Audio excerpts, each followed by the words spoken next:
Well, as I promised, we're in Yvette Moore's Gallery, and we're going to talk to Yvette about Moostletoe 213, the gallery tour. The studio tours, The studio actually. tour, yes, exactly. Because this is the one gallery that people will be coming to, but all the other locations are actual studios that these artisans work with. And a few of them have another artist that has come in and joined them as well. Well, we were talking before, and you're saying it was such a success last year.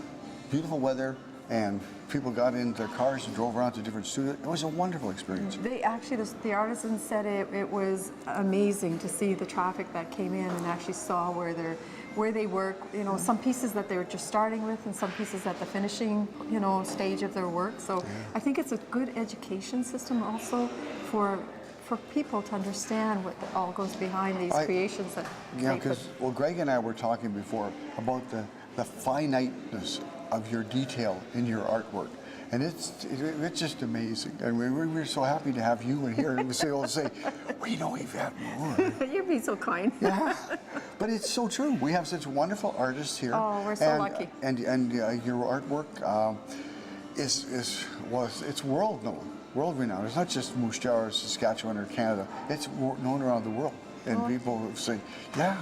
I brought a friend in from BC this couple of weeks ago, and he couldn't believe how beautiful your building was, but even more so, the amazing quality. Took a card, he says, now I know what I'm getting my family in Japan for Christmas. Oh, how nice. Yeah, so he's That's it all wonderful. planned. Yeah. Well, that's so great. let's talk about Moostletoe.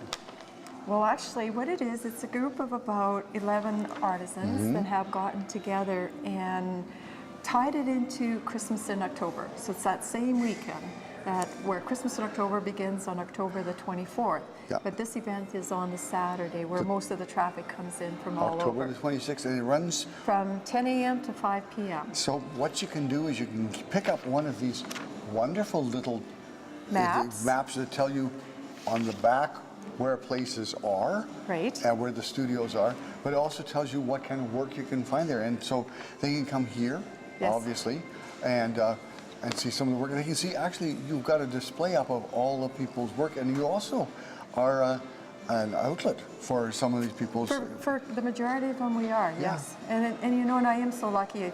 It's kind of unusual to have a gallery this big and be able to fill it with the work of local artisans. And I think because Moose is so lucky to have some of the best there are in Saskatchewan, we really are fortunate.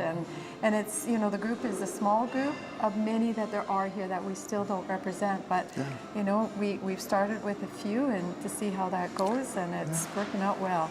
Well, we've talked about your art. It's available all over here.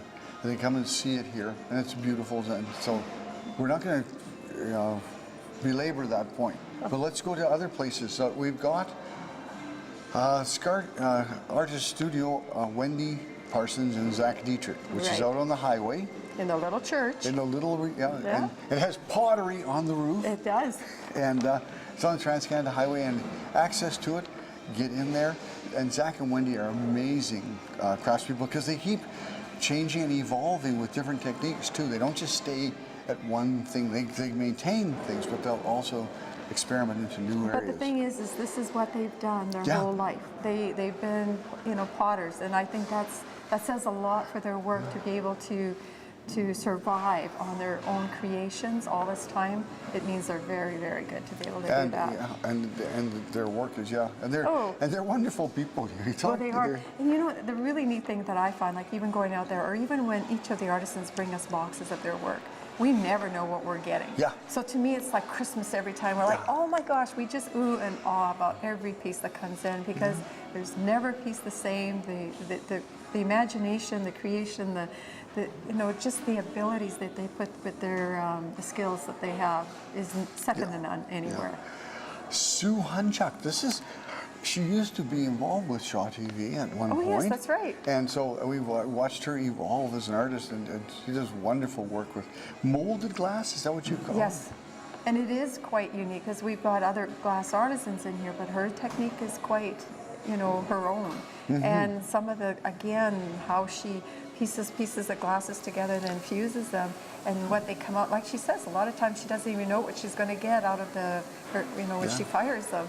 it's almost a a surprise for herself. Yeah. It's And she's going to be with Wendy and Zach at their church as well, Yeah. and she has her work here as well too. Yeah, if you, like I said, it's a cornucopia or Yeah, pretty well everybody that's on the tour has their work here, so it's kind of neat.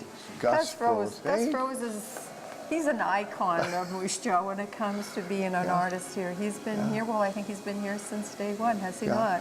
Yeah, well, he started off teaching different places around, but he spent many years at Peacock. That's where I got to meet him.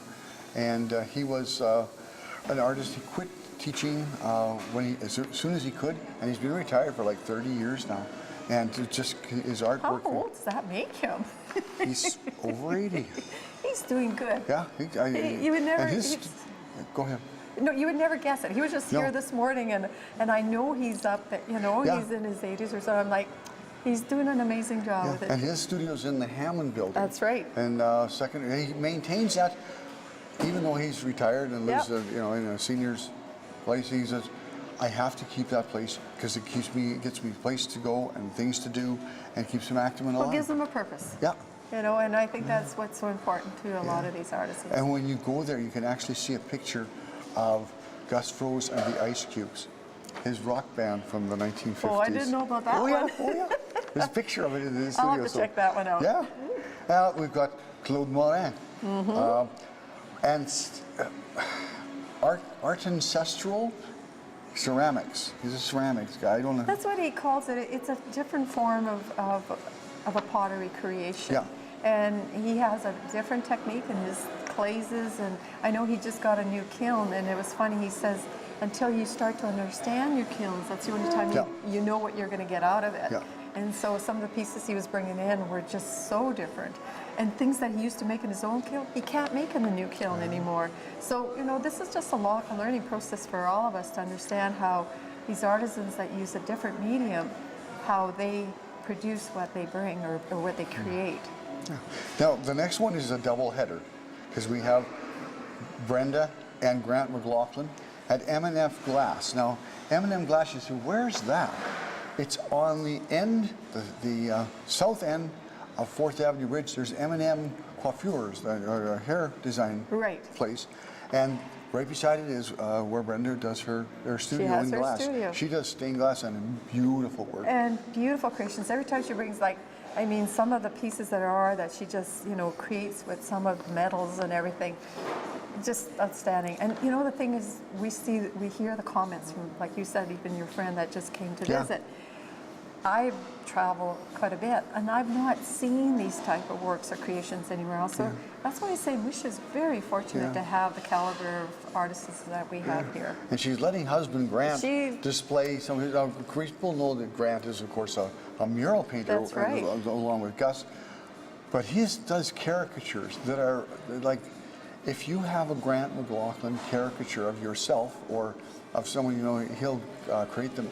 They are amazing because they capture the soul of the person, and it's wonderful to see. And I haven't seen any, so I'm really looking. No, I was hoping to have one here today, and he wasn't able to bring one. So I am looking forward to seeing. So I even get to go on the tours. We go the night before to see everybody's work. So for me, it's a great learning experience to see all the studios. And he also does caricature drawings with our cartoons. So now we've got a few left. We only got 3 minutes, so here we go. The Artist Museum, Moose Jaw Museum and Art Gallery is going to have Russell Mang, who's a prairie landscape acrylic artist. Yes, and he's going to have a show there, so it's a great time for him to get some exposure as well. Yeah, is he from Moose Jaw?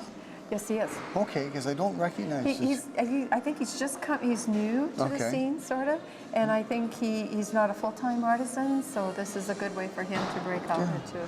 Monica DeCampo, we went to her place last year to start. What a vivacious lady. Hey? She has the personality that goes with all her colors, and that's just it. You can almost see her personality when you see her work because it's very bright, very colorful, very, And it is functional pottery. It is. It's stuff that you can put on your dining room table, and it's beautiful. Yeah, a lot of plates, a lot of platters, and that kind of thing. And I know some of them. She's even had some some people, you know, involved in her pottery and in her drawings and that. So she's got some very different style, and it's wonderful. And she's sharing as a guest artist. Dorothy Huchuk is coming in, and she does clay sculptures, and those are wonderful too, because Dorothy is a very creative lady in many aspects. Right. And this is just one way of expressing herself. Yeah, she's got different. Well, I know she's a musician and she sings a lot, and this is another angle. So very, very talented. Yeah. And the last one here is you. High realism, acrylic paintings. Well, and Is the brush got 1 or 2 hairs in it? I think it has 3. Oh, man. But very, very fine. I get the finest brush that can, and it's right to the point, and it's just like, you know. Oh, yeah. It's like it's just petty point, only smaller. Yeah, with paint and a little bit of water on canvas, yeah. So October the 26th, from 10 in the morning till 5 at night, at the various artist locations. I suggest you drop down to Yvette's and pick up this map with the artists, but it also tells you where they're located. Yes. And you can just wander through too. Yes. And so thanks, Yvette, for taking time, because I know the people are buzzing around us as we, you know, it's quite, Well, it's a my busy place. pleasure. Yeah. Yes, it has been. We've been so lucky, and I'm fortunate to have the support of everybody and everybody coming in and taking in what we have to showcase here. Well, thanks very much. And for you, so take in those 2 events. Make sure you enjoy yourself here at Yvette Moore Art Gallery, and keep in mind that Remembrance Day is coming, and start to think about acquiring a poppy and what Remembrance Day means to you and to others in our community. Thanks to my guests for being here. Thanks to you for watching. We'll see you again soon on Moostletoe this week.